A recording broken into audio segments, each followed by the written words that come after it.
Hey guys, what's up? Advantouch Raymond here. Kumusta kayo lahat guys? Hope everyone is doing great. So for this video guys, medyo pag-usapan lang natin itong latest airsoft gas blowback rifle ni Vega Force Company. Okay? So this is the Knights Armament Stoner Rifle or SR16 KS1 L403A1. Okay, so ito guys, pakita ko sa inyo yung box. Actually guys, yan o, L403A1, yun ang tawag ko sa kanya. Okay, tapos ito yung Knights Armament, yan yung brand ng tunay na baril. So this is actually a licensed unit from Knights Armament Company. Okay, so ayan, meron nakasulat dito, Stoner Rifle, tapos nandyan yung serial number. Okay, so ayan, nakasulat din dito, KS1. Tapos ayan, meron dito, SR16, 5.556 Knights Armament. May mga marking siya, no? Okay. So basically kasi ito, pag sinabi kasing license unit is kung ano yung itsura or ano yung design, ano yung size ng tunay na baril, tunay na ganito rin yung itsura niya sa airsoft. Guys nyo? So airsoft lang siya, hindi nga lang siya tunay na baril. Okay. So ito yung magazine niya. Okay, so kakabit natin. Then, hindi mo natin kakasa. Okay, yan. So, ganyan siya. So, tapos, meron siya minsan tinatawag na mil spec. Parang military spec. So, ibig sabihin, parang yung mga sukat ng mga parts, same siya sa tunay na baril. Okay? So, itong video natin na to, this is actually parang part 2. Kasi meron ng part 1 before, unboxing and testing.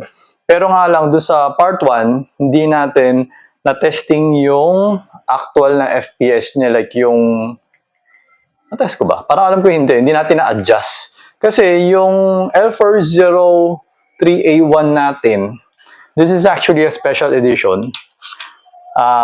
Meron siyang NPAS or adjustable yung power niya. Umaabot siya ng 500 plus. Okay?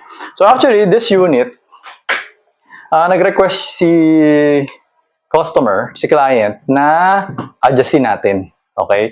Ngayon, during adjustment, yung sa previous version, yung sa previous vlog kasi natin, hindi ko pinutok eh. Okay? Ginamit ko yung mga older, okay? These are VFC eh, M4 mags. Para sa ano kasi ito eh, sa URGI ito. Tapos, pinasok ko pero hindi ko pinutok kasi parang masikip. Okay? Ngayon, during the testing of this unit, tinesting ko, actually tatlo kasi yung mags ko. Tatlo siya. Okay? During the testing of this unit, yung isa medyo masikip, yung dalawa, swabe. Kaya hindi ko ginamit. So ito, papakita ko sa inyo. This is for compatibility info. Okay, so ito. Ano to eh? Ano ba to? This is parang version 2 mag. Kaya mapapansin mo, wala siya ng red-red. Version 2 mag to. Okay, so papasok natin. Yan, pasok na pasok siya. Okay, yan. Nakalubog. Di ba? Pantay na pantay. Tapos, ito yung version 3. Yan. Kata mo. So, parang mayroon lang special feature yung version 3. Pero the rest parehas. Yan. Nakalubog din siya. Yan. Pasok na pasok. Okay. Pero yung isa kasi, nung pinasok ko, medyo nakaangat. Yan, nakaangat. So, ano kasi minsan, ang issue kasi sa ganyan is itong kanal. Itong kanal, di ba? Tapos itong part na to. Kasi syempre, pinapasok mo siya eh. So, ibig sabihin, kaya siya nakaangat is ito, medyo parang mas mahaba compared dito sa mga to. Parang ito, mas maliit. Kaya yung iba, mas nakapasok. Ganun siya. So, kung gusto ko to maging fit dito, I have to modify this. So, ang gagawin ko sa kanya is itong part na to, siguro kikikiling ko yan. Para pasok na pasok siya. Ganun. Or, pwede ko rin naman siyang lakasan na lang ng ganun. Pero syempre, mas maganda rin yun talagang pagpasok mo yung swabe lang, di ba? So, if ever, i-modify lang. Dito siya. Okay? Ngayon, for the magazine, for the mga standard na VFC, at saka yung magazine mismo ni SR16, ni KS1, meron siyang slight, parang same lang siya eh, okay? Kasi nga, tinesting ko, gumana eh, di ba? Pero meron siyang slight difference. Ang isa sa mga nakita ko na difference sa kanya, ay, nilagyan ko pala ng BB. Kasi hindi pa natin na-testing eh. is yung follower. Yung follower kasi na tong original mag niya, parang flat lang. Pero, minor lang siya eh. Minor lang yung difference niya kasi nga, yung factor kasi dun sa flat part na yun is the first BB lang naman. Pag lumusot sa ilalim or nasa dulo na, wala nang factor yun eh. Okay? Ngayon, ang isang napansin ko sa kanya is ito. Okay? So, mapapansin nyo, yung kargahan niya ng magazine, ng gas, wala na siya sa likod. Nasa ilalim na siya. Parang naging WE siya. Okay? So, ganun siya. Parang WE tsaka Lonex yata eh. Ganun, di ba? Lonex, tapos, ano ba? Yung mga GNG, ganun. Okay, so, yun. Tapos, syempre, pagka ganyan, nasa ilalim na siya, ibig sabihin, iba na yung parang pinaka-body niya. Yung tangke niya, di ba? So, yun, mapapansin mo rin nga yun dito. Ayan. So, mapapansin mo sa kanya, na ito kasi, itong frame na to, this is a polymer, parang yung kaha niya, polymer or plastic. Ito kasi, metal. Okay, so ito, yung parang lock niya, mismo nasa frame. Diba? Ito, yung parang lock niya, nasa pinakatangke. Nasa body. Hindi siya nasa frame. Parang meron, parang, kumbaga itong frame kasi parang skin eh. Parang balat lang to eh. So, ganun siya. So, hindi pa ako nakakapagkalas na to. So, hindi ko pa rin, pag may mga question kayo about this mug, hindi ko pa totally masasagot. Ito kasi nakapagkalas na ako na to eh. Parang sa loob na to, parang may mga chamber eh. Ito, may posibilidad, the same din. Kasi nga, same brand eh, same BFC, di ba? Pero, kung didetalyihin ko, hindi pa kita masasagot. Okay, pero, tingin ko madali lang din naman kalasin to. If ever na gusto nyo siyang kalasin. Pero, since hindi pa ako nakakalas, hindi ko pa alam paano kalasin. Okay. Ito kasi, tatanggalin mo lang tong plate na to, tapos may mga screw dyan. Ito, wala akong nakikita ng tornilyo. Wala akong nakikita ng screw eh. So, hindi ko alam.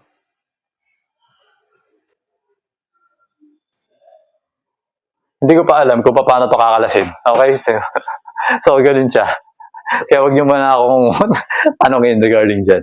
Okay? Medyo nagpapawisan yung kamay ko. Alright. So, yun yung difference, pero it works. Okay? So, ngayon, during testing, actually, so dito na tayo, sa FPS test na tayo, no? Punta na tayo doon. So, during testing, ito yung ginamit ko, yung dalawang mug ko. Tama, no? Ito yung dalawang mug ko. Mug. Kalimutan ko na, ng mug yung ginamit ko.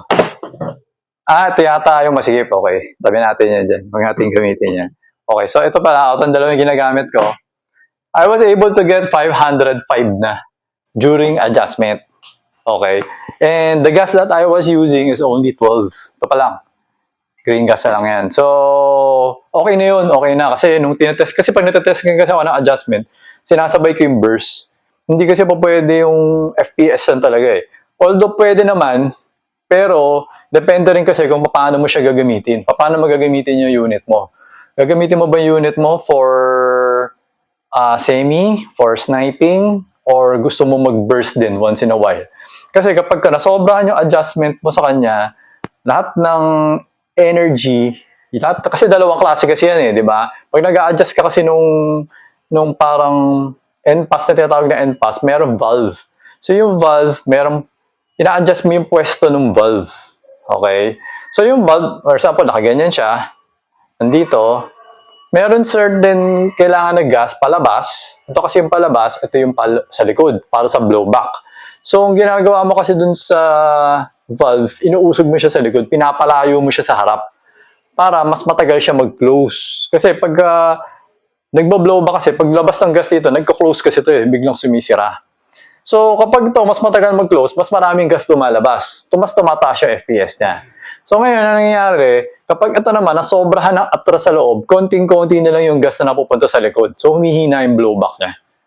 Ganun yung nangyayari. So, pag nagba-burst ka, pangit yung feeling ng burst mo, parang nagiging supot siya. Eh, yung semi-auto naman kasi, isa-isa lang yun eh. Jug, jug, jug. Wala ka naman masyado magagawa doon, di ba? Tapos, mapapansin mo na lang, siguro yung blowback, pagka nag-jug ka, di ba, pag jug, tapos may blowback siya, mapapansin mo, humihina eh. Di ba? Humihina siya, pero hindi mo mapapansin pag isa-isa lang. Mas mapapansin mo siya pag marami, pag nagba-burst ka. Ganun siya. Parang, syempre, pag mahina yung blowback mo, mabagal yung burst mo. Ganun siya. So, Yun yung sa akin tinitimpla ko. So, ito mga sineset natin na adjustment. Sir Roberto, okay, kasi Sir Roberto to eh. Pwede mo pa to increase yung FPS na to. Depende na lang sa'yo kung paano mo siya gusto gamitin. If you want to focus only on the semi-auto part, tapos ganyan, gusto mo bawasan yung okay lang sa'yo na humina ng konti yung blowback, pwede mo pa adjustin yung FPS ito. Buksan mo pa. Tataas pa yung FPS. Kung ano man yung makukuha natin ngayon. Okay? Pero kapag hindi naman okay na yan.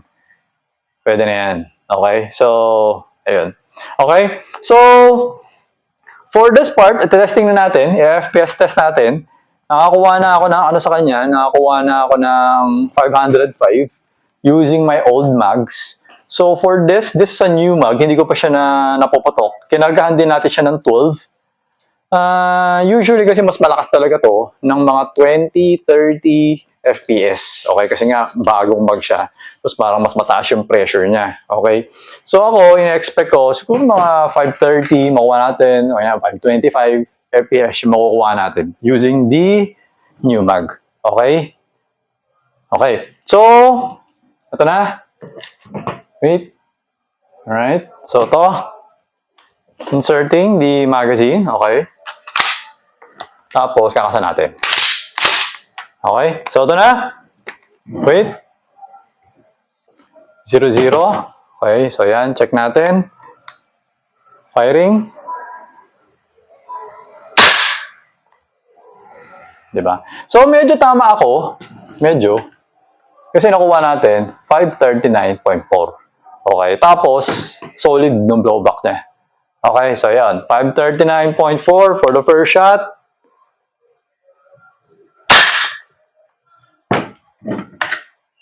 536.5 for the second shot.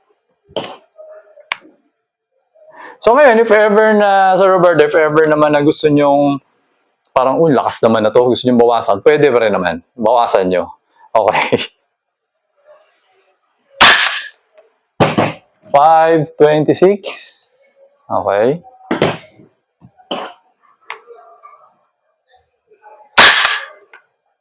525.8. Ngayon, doon naman sa mga interesado sa unit, ito yung nagtatanong sa akin, ano ang difference na itong unit natin sa iba? Okay, kung meron man yung iba, kasi so far, kasi yung mga bumibili sa akin, sabi nila parang wala daw yung iba eh. Parang by order pa daw something. Hindi ko alam eh. Okay, wala akong masyadong alam. Hindi naman ako naka-follow sa ibang store. So, basta ako dun sa kakilala ko supplier, kung ano yung meron siya, kinukuha ko lang. Parang ganun. So, sabi nila parang wala daw, tapos parang by order. Tapos, if ever na meron man, yung FPS kasi nila parang alam ko regular lang. Parang nasa 380 FPS lang yung sa kanila. Sa atin lang yung kasi nga, nung sa atin, parang sinabi ko na gusto kong ibenta yung adjustable yung FPS. Yun yung sinabi ko. Kaya, yun yung in-order ni supplier ko. Okay? So, last shot siguro. 518.4. Okay? So, ngayon, testing naman natin, burst. Okay? Alam ko solid pa rin to. Ngayon, itong Knight's Armament, okay, same siya dun sa Stoner rifle na SR16 E3 Mod 2. Meron kasi isang black. Pag yung mga Knight's Armament kasi na Stoner rifle, usually kasi is ambidextrous. So ito, ambidextrous yung fire selector switch niya. Pati yung mag-release, di ba? Ito, yung mag-release, di ba? Meron dito. Tapos meron din mag-release dito. Yan, so papress ko. Ito. Okay. Tapos meron din siyang bolt para dun sa open bolt. Ito yung pang-release ng open bolt. Pang-release ng bolt niya. Okay. Tapos meron din sa kabila. Okay. So, ngayon, testingin naman natin siya for the burst mode. Okay. So, ito. Burst mode. Solid. Naubos na. Anong bala. Okay. So, for this unit, itong L403A1, maraming review online, makikita nyo sa YouTube, na marami siyang improvement compared sa mga previous na units. So, hindi ko, yun nga, tinuro ko yung sa magazine, Hindi ko masyadong kabisado kung ano yung mga improvements, pero sa internal siya, pwede nyo lang siguro watch yung mga YouTube videos ng ibang mga vlogger, no? Kasi medyo busy din ako, hindi ko siya masyado mabuting-ting. Okay. Pero ang napapansin ko lang is kapag pinuputok ko siya, mas malakas yung putok niya. Mas compared dun sa mga... Malakas din naman yung iba, pero mas malakas to, para mas snappy siya. Ng konti siguro. Something like that. Kasi yung parts naman niya, parang same lang din naman eh. So, meron siguro sila pinalatan na hindi ko nakikita. Kumbaga, syempre, minsan, alam mo, hindi naman tayo yung nag-design na to. Hindi natin alam. Minsan, parang, ito, nabawasan ng ilang millimeter. Diba? Ito, nadagdagan ng ilang millimeter. Tayo naman, parang, ano ba ako? Hindi naman ako robot, hindi naman ako cyborg. Hindi ko nasusukat na mata ko yan, hindi ko nakikita. So, kailangan minsan, binabasa rin natin kung ano yung sinakasulat sa specs. Parang something like that. Or, papanoorin din natin yung mga vlog nila, di ba? Tatanungin natin sila, something like that. Okay? So, yun lang. So, yan, nag-open na yung bolt. So, removing the magazine. Wala nang bala. Okay? So, yan. Tapos, ako, yung usually, ang ginagawa ko, hindi ko, pwede mong hampasin to, di ba? Tapos babalik yung bolt, di ba? Nire-release. Siyempre ako, iniingatan ko, maingat ako. So, ang ginagawa ko, sinihila ko to. Kasi pag hinila mo to, meron namang spring yung mga bolt catch. So, ang mangyayari, pag hinila mo to, mawawala ng tension yung bolt catch, tapos bababa sila. Tapos pwede mo na to bitawan. Okay? So, yun na siya. Tapos itong fire selector switch, ibabalik mo na siya sa semi. Parang gano'n. Tapos ha-hammer down mo na siya.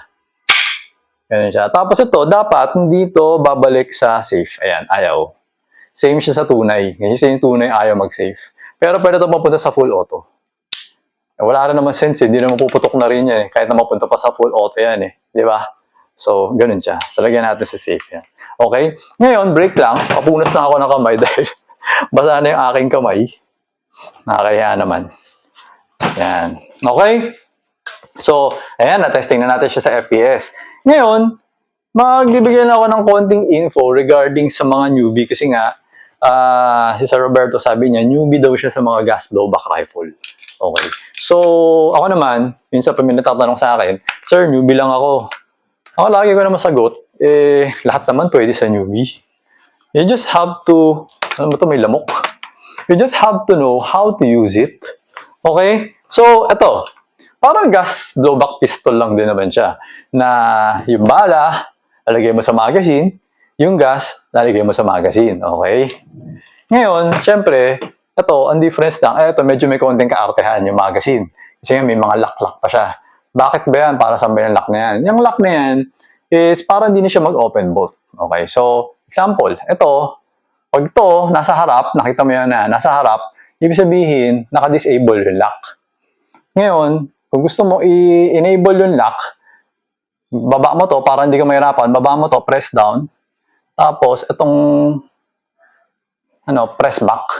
Yan. So, tendency mo, kapansin mo, bumaba yung follower. Yan, BB follower, bumaba. Okay, disable ulit natin. Ayan, yan yung BB follower niya. So, yan yung difference lang na to. Yan. Parang minor lang eh. Diba? Tapos pag tinignan mo, akala mo hindi. Dati kasi akala ko hindi pasok kasi nga sabi ko, bakit yung harap parang payat, mataba. Pero napansin ko kasi mayroong ganito. So, nung pinasok ko, pasok parehas eh. Okay? So, looks can be deceiving talaga. Okay? So, yun. Alright. So, ang purpose na ganyan. Pasok natin. Ayan.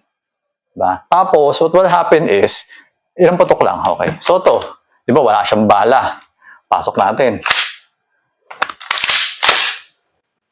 Pwede natin siya iputok.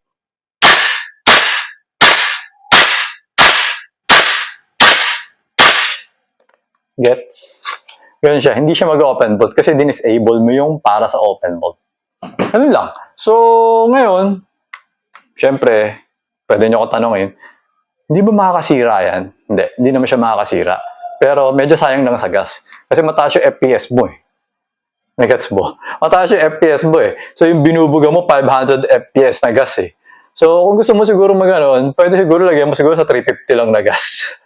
Para kahit pa paano medyo mabawas yung kinokonsume mo na gas. Alright? Okay, so ganun yun. Pwede rin siya kahit na, actually, kahit na nangyari, burst mode mo. Kaso nga lang, parang kumonti na yung gas eh. Wait, kargaan natin. Pakita ko na sa inyo. Ito.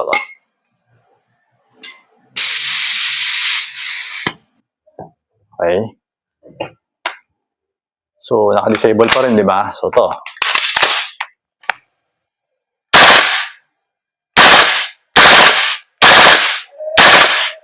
Okay? So, ganun yung ginagawa ko dati.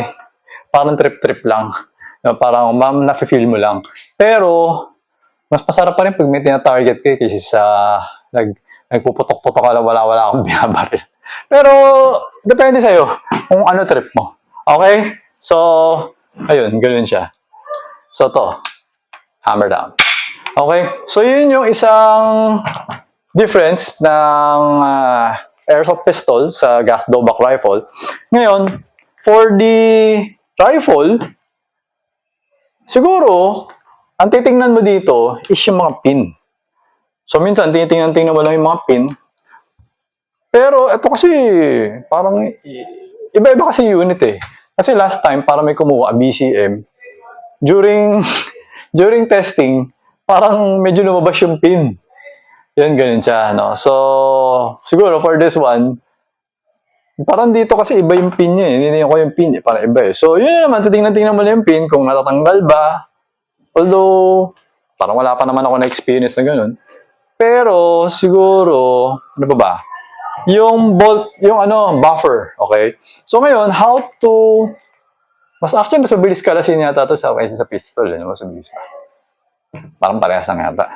Okay. So, anyway, kung gusto mong mabuksan to, para to gain access to the bolt, meron pin dito. Itong pin, di ba? Ayan. Same siya sa tunay, kung paano kinakalas yung tunay. So, ipupush mo lang yan. Ngayon, pag matigas kasi yan, pwede mong diinan to.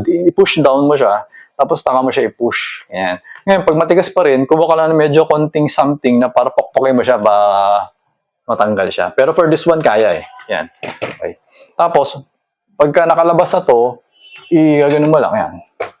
So, you will gain access to the bolt carrier group and to the hammer assembly. Ngayon, all of these parts are made of steel. So, ito, pakita ko sa inyo. This is a magnet. Ayan, magnet siya. So, lahat yan, steel. So, parang, kaya siya ginagawa steel. Parang same sa tunay, steel. Para at least wala na mapupudpud, wala na masisira. Something like that. Okay, so lahat ito, mismo pati yung valve knocker lock. Yung valve knocker lock, yung parang silver na part, steel din siya. Ayan. Tapos yung trigger niya, ganun din, steel din yung trigger. Ito yung trigger, di ba? Oh, steel. Okay, so yung sa labas, pag tinignan mo sa labas, ayan. Di ba? Steel din yan. Okay. Nahirapan ako. Yan yung isang mahirap sa rifle. Medyo malaki. Okay. Tapos, ito.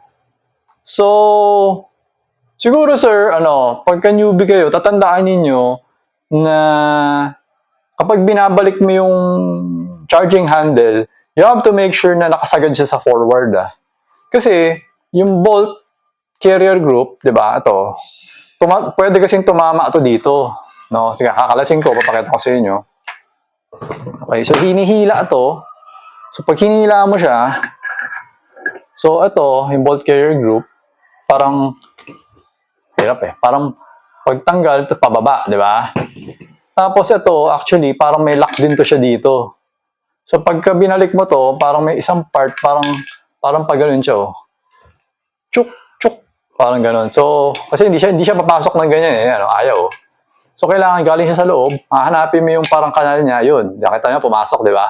Tapos, saka mo siya tutulak pa loob. Parang ganun. Pero, hindi mo siya pwede pa-close kasi hindi mo pa napapasok yung bolt carrier group. So, kailangan medyo nakalabas lang yun ng konti. Tapos, yan, kailangan may space para dun sa bolt carrier group para pumasok siya dun sa kanal para ma-shoot mo siya sa loob. Okay? So, what happens kasi for the bolt carrier group, di ba pagka kinakasa mo siya, ganito siya, di ba? Ganyan. So, ito, hinihila niya. Ito, hinihila ito eh. Yan, ganyan. Kaya kailangan, pagka bumalik yung bolt carrier group, kailangan ito, naka-abante to, nakalock siya sa harap. Para pag ito, kumasa, hindi na siya babangga dito. Ganun mo. Kasi tatama kasi yan, pag hindi ito naka-totally naka-close, nakaalanganin. Pag ito, pumutok, gumanon, tatama ito dito. Ito kasi hindi naman yata kasi steel to eh. Hindi ko lang alam kung aluminum to ah. So it's either this is die cast or aluminum. So minsan kasi napuputol kasi ito dito, nasisira siya dyan. So far sa mga VFC kasi ganun yung design niya, parang meron siyang allowance.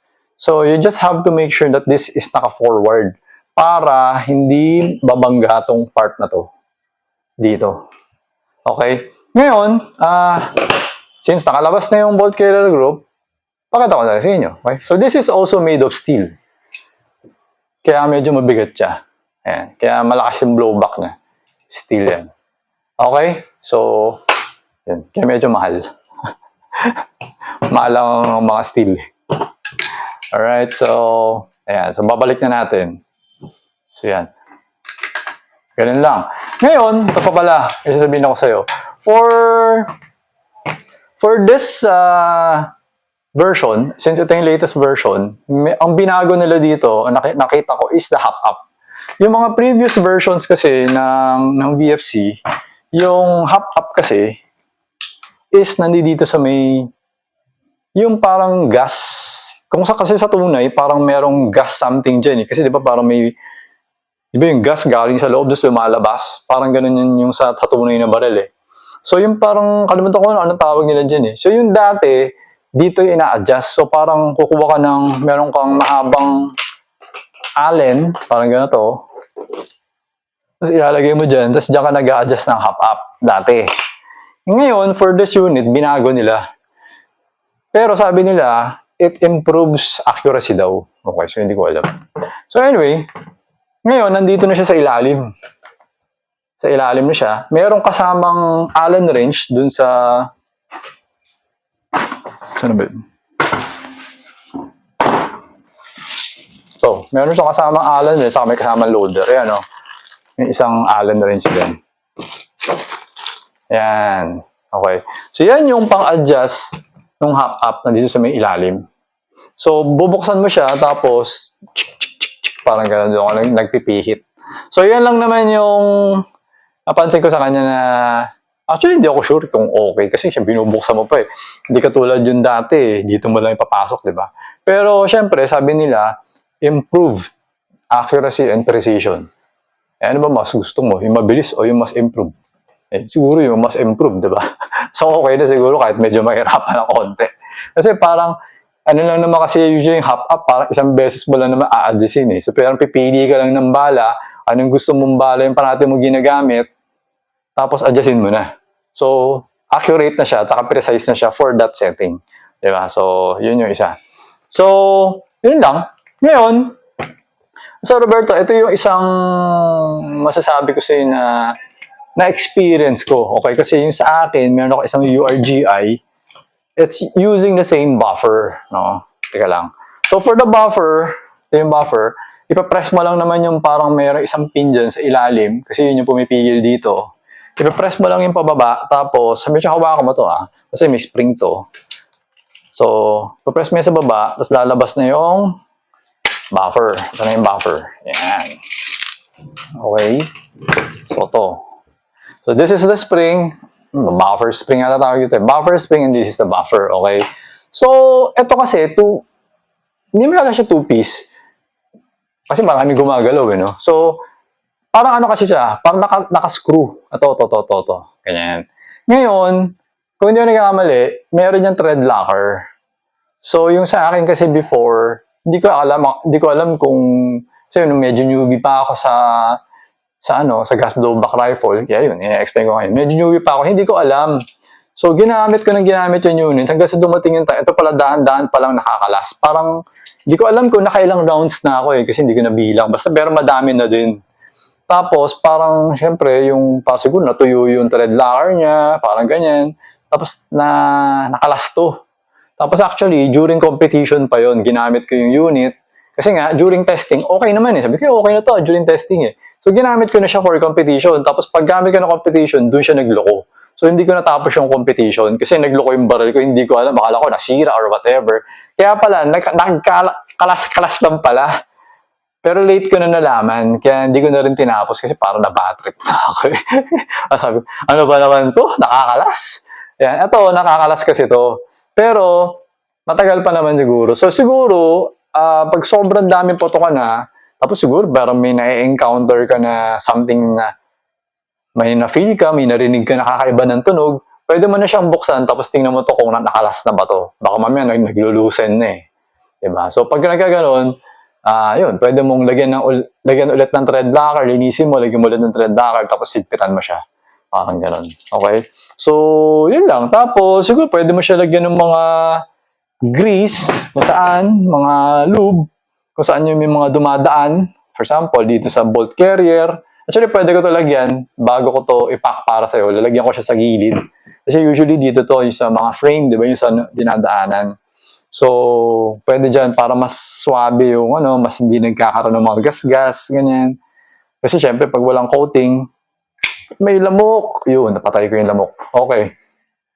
So, nagkakaroon ng gas-gas kapag walang na lube. At least pagka may grease, grease pala, yun yung parang meron siyang parang layer na protection. So, lalagyan ko to. Sige, before ko ipack pa, bago ko padala sa inyo. Okay? So, ano pa ba ang aking... oo! Ito pa pala. Isa pa isa. Parang yung... Ano ba yun? Basta itong part, kasi ito, di ba, meron ko makikita dito. So, this is the bolt catch. Sa ilalim niya, yun yung parang humahawak dun sa valve knocker. Pag tinanggal mo kasi yung bolt catch na to, yung ilalim ng valve knocker, yung valve knocker may humahawak dun sa valve knocker in place. Yung sa akin, sa sobrang dami ko ng putok, lumuwag yung tornilyo nung naghahawak dun sa valve knocker. Kaya gumagalaw na yung part na yun. So, nangyari, ginawa ko, tinanggal ko ngayon to. Kailangan mo alisin mo itong ibabaw na to eh. So, alisin mo yung may pin, alisin mo yan, tapos sihigpitan mo ng Allen wrench yung mahawak dun sa valve knocker para hindi siya makalas. Ganun lang. So, yun lang naman yung napansin ko sa mga gas blowback rifle na since malakas kasi yung blowback nila, para kasi yung blowback kasi nila parang same siya sa tunay na baril na blowback. Malakas kasi siya. So, paminsan, merong mga part na, kanyari, mga screw, eventually luluwag, parang ganon. So, yun yung may babantayan mo. Patagal pa naman. Di ko alam kung ilang po to kasi hindi ko binilang yun sa akin. So, kaya ako, ang kaya ko lang gawin is i-inform kayo, sabihin sa inyo kung what you need to watch out for. Parang ganon siya. Okay, so, ano ba? Wala naman Kasi kahit na yung mga VFC ko before, URGI, BCM, wala pa nasisira eh. So, ano ba sira? Wala pa naman ata nasira. Yun lang, nakakalas-kalas lang, tapos binabalik ko lang. Wala pa talaga yung talaga nasira na naputol yung hammer, putol to, wala pa. Parang gano'n, wala pa yung napudpud yung hammer, wala. Baga, yun lang, nagkakalas-kalas lang. Kaya, yun din yung isa sa dahilan kung bakit parang nagustuhan ko si VFC BCM. VFC pala, VFC ng mga M4. Kasi nga, solid yung blowback. Yun nga lang, if ever naman you're watching this video and you're looking for a gas blowback rifle for competition, gagamitin mo siya sa APS, no? APS competition, parang hindi siya masyadong okay. Kasi nga, malakas yung blowback na. So, meron kasi mga ibang mga tapos, pero hindi ko alam dito sa unit na to Kasi there's something about this unit that is different from yung mga previous niya. To the point na parang, hindi ko pa na-testing, parang pwede yata siya gamitin. So gagawin mo lang, parang papahinaan mo yung blowback na. May posibilidad kasi na mamodify itong unit na to, pahinaan mo yung blowback niya, tapos mas magiging snappy siya, pwede mo siya i-short stroke, pwede mo siya gamitin sa competition. Yun yung sabi. Pero yun nga, sa tingin ko, kailangan palatan yung buffer. Okay, so for the buffers, tingin ko same naman to kay WE. Yung kay WE kasi na buffer, fix yung kay WE tapos parang may goma lang siya sa dulo. So, Actually, yun yung ginamit ko sa Lonex ko na GBBR, kung hindi yung nagkakamali. Kasi nga, yung kay Lonex, iba rin yung buffer niya, yung parang plastic na parang may spring-spring. So, shinort stroke ko yung Lonex yung GBBR ko. So, mas naging snappy siya, mas mabilis siya. Kasi syempre, pag sa competition, kasi mayroon mga double tapping, di ba? So, mas mabilis. So, ito, hindi ko pa na-testing. Okay? Kaya hindi ko pa masabi sa inyo kung pwede o hindi. Pero, kung hindi naman, if you just want to enjoy, if you just want to be happy, nari, gusto mong sumali ng, gusto mong meron kang ganito, okay? Actually nga, minsan parang okay nga pag meron kang gas blowback rifle, tapos sasali ka ng APS competition, kasi hindi mo kailangan ng holster eh. Tapos yung magazine mo, lagyan mo na sa bulsa. Parang ganun. Diba? Hindi mo kailangan ng belt, kailangan mo lang ng iPro, tapos ina. So parang mas matipid siya kasi sa kapag may pistol ka kasi kailangan mo holster, kailangan mo ng mga mag pouch. So I'm just saying na if ever lang na kunyari gusto mo lang ma-experience, so okay, pwede kang magano to, tapos subukan mo lang, tingnan mo kung ano pa pwedeng kalikutin. Try mo lang. Chug chug chug chug. Diba? Parang bumabaril ka actually ng tunay na baril. So, pero siguro kailangan i-modify mo lang ng konti para medyo bumilis. Tapos siguro, kailangan bawasan mo yung FPS. Yun yung isang siguro masasabi ko. Kasi yung nag-competition kasi ako nun before, naka-high FPS din yun. Tapos, 500 pa yun. Hindi ko pa kasi alam yung mga blowback na part. Ang 500 FPS, ang lakas ng blowback nun. Kaya rin siguro nagkaganin yung unit. Basta parang, alam mo yung humina yung blowback. Sabi ko, mag-double tap ako, parang bagal. Hindi ko pa kasi alam before eh. Mabagal. Kasi nga, masyadong nakafocus sa front yung power. So siguro, if you're going to join APS competition, pwede mo bawasan yung power niya. Gawin mo siguro mga 450 lang. Para medyo even yung power sa harap sa likod. Para mabilis yung cycle. Yung blowback, maraming gas sa loob. Mabilis mag-cycle. Tapos siguro, pwede short stroke. Something like that. No? So, para pag nagdo-double tap ka, mas mabilis. Ganyan. So, yun lang. Yun naman. So, wala naman na ako masasabi na dito. Ano ba? Yung siguro, if ever na gusto mo magkabit ng suppressor, ito kasing flash hider niya, or yung muzzle brake matawag dito. Itong Knights Armament company na meron kasi isang klaseng suppressor na quick detach. Yung hindi mo nakakailangan tanggalin to. Parang meron suppressor, kinakabit na lang dito. Pero wala ako nun. Wala pa tayo masyadong accessories eh. Tsaka actually nga, dito, wala rin ako mabigay sa'yo na red dot or optics para dito kasi medyo masyadong, parang ang premium kasi na tong unit na to. Eh, yung mga red dot ko dyan, merong mga chipipay lang eh. Nakakahiya eh. Nahiya ako. Kaya, siguro hanap kayo ng medyo magandang klase. Siguro mga LPVO pwede. Pwede kayo maghanap ng LPVO na tan color or dark earth. Or pwede rin naman black kasi black naman to. May black naman. So, depende kung ano yung hanap nyo. Na pwede nyo ikabit dito. Okay? So, ayun. Alright? So, ayun guys. Thank you for watching. Sir Roberto, okay na tong unit mo. I'm just going to lube it. Tapos, ipapako na siya para madala ko na siya sa courier tomorrow. Okay? So, ayun guys. Thank you for watching the second part of our review regarding the VFC Knights Armament Company. Tama ba? Knights Armament Company. Stoner Rifle 16, SR16, KS1, L403A1, Airsoft Gas Blowback Rifle. Okay? So until next vlog, guys, thank you for watching again. Always remember to stay safe, stay great, be good, and be thankful always. God bless everyone. Bye-bye.